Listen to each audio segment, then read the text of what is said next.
नमस्कार किसान भाइयों, स्वागत है आपका अपने YouTube चैनल नोवेस फार्मिंग में। तो हम किसान भाइयों आज चर्चा करने वाले हैं सीड ट्रीटमेंट। आलू की बुवाई अभी स्टार्ट हो जाएगी कुछ ही समय में। तो हम आलू का बीज किस दवा से और क्यों उपचारित करना चाहते हैं, क्यों उपचारित करना हमको चाहिए, अब बीज उपचारित करने के क्या हमें फ़ायदे होते हैं। तो हम बात करते हैं सबसे पहले बीज उपचारित हमें क्यों करना चाहिए। तो किसान भाइयों, हमें बीज उपचारित करना चाहिए ताकि हमें फसल के अंदर अपनी उत्पादन शक्ति बढ़ जाती है हमारी। किसान भाइयों, हम आपको साझा करना चाह रहे हैं कि हम बीज उपचारित किस तरीके से कर सकते हैं और कौन सी दवा का प्रयोग कर सकते हैं, और हम बीज उपचारित करने से हमें लाभ क्या होगा।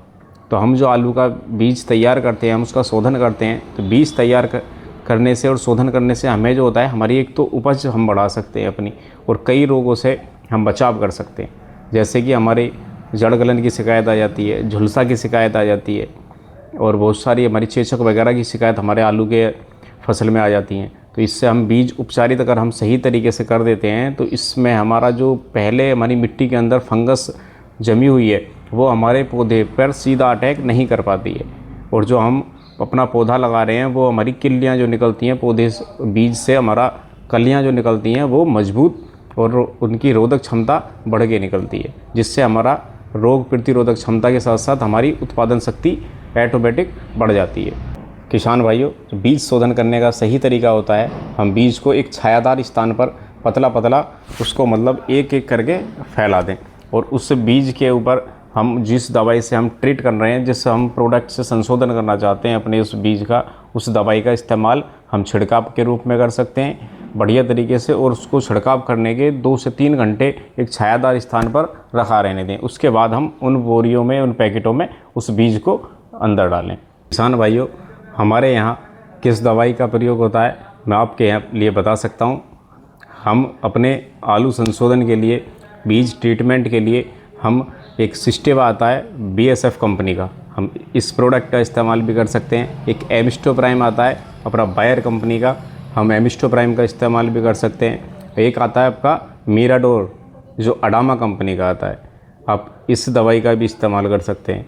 और एक आता है आपका एमिस्टाटॉप सिजेंटा कंपनी का, आप सिजेंटा कंपनी की एमिस्टाटॉप का भी प्रयोग कर सकते हैं। एक इलेक्ट्रॉन आता है UPL कंपनी का, आप इलेक्ट्रॉन का इस्तेमाल भी कर सकते हैं। और एक साफ़ आता है UPL का, आप साफ़ से भी ट्रीट कर सकते हैं। किसान भाइयों, जो अपने यहाँ मौजूद स्थिति में है, आप इनमें से किसी भी दवा का प्रयोग अच्छी तरीके से कर सकते हैं।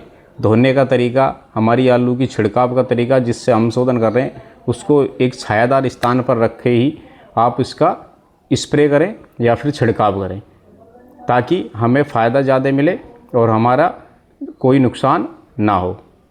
और इसके बाद जब हम अपना बुवाई करते हैं, तो बुवाई के बाद हम इसलिए ट्रीट कर रहे हैं ताकि हमें बुवाई के बाद एक साथ ही रोग हमारे पौधे के अंदर ना लगे। इस दवाई के साथ क्या है, हम अपना ट्रीटमेंट कर रहे हैं ताकि हमारी उत्पादन और गुणवत्ता दोनों में सुधार आए। और आप सीड ट्रीटमेंट काफ़ी किसान है जो नहीं करते, डायरेक्ट ऐसे ही हमारा लेके आए और हमने बुवाई, गड़ाई, जो बिजाई रहती है हमारी स्टार्ट कर देते हैं। अगर हम सीड ट्रीटमेंट करते हैं तो इससे हमारे पौधे की रोग और प्रतिरोधक क्षमता बढ़ के चलती है, और हमारा स्टोरेज क्षमता जो रहता है, जो हम अपना कोल्ड स्टोर वगैरह में रखते हैं, उसकी स्टोरेज क्षमता हमारे दाने की बनी रहती है। और जो हम बुवाई के बाद खुदाई करते हैं, जिससे हमारी क्वालिटी, जो गुणवत्ता बोलते हैं हम जिसको, उस गुणवत्ता में भी सुधार आता है। तो आलू की चमक बनी रहेगी हमारी, और गुणवत्ता सुधरेगी, और उत्पादन हमारा दोगुना हो जाएगा, और रोग प्रतिरोधक क्षमता हमारे पौधे की बनी रहेगी, जिससे हमारा लागत जो है वो थोड़ा डाउन हो जाएगा। हमें जल्दी जल्दी कीटनाशक या फंगीसाइड दवाई इस्तेमाल नहीं करनी पड़ेंगी। इसलिए आप किसान भाइयों सीड ट्रीटमेंट के लिए ज़रूर राजी हों। प्लीज़ एक बार सीड ट्रीटमेंट करके ही बिजाई करें, जो हमारे किसान भाई नहीं करते हैं। और जो हमारे किसान भाई सीड ट्रीटमेंट पहले से कर रहे हैं, आलू उपचारित करके बुवाई कर रहे हैं, वो बेहतरीन कर रहे हैं। और बाकी जो अपने यहाँ दवाई मिल जाता है, आप प्लीज़ कमेंट में बताना क्या मैं जो दवाई आपको बता रहा हूँ ये वाकई फ़ायदेमंद है या फिर इनसे कोई साइड इफ़ेक्ट हो सकता है। धन्यवाद।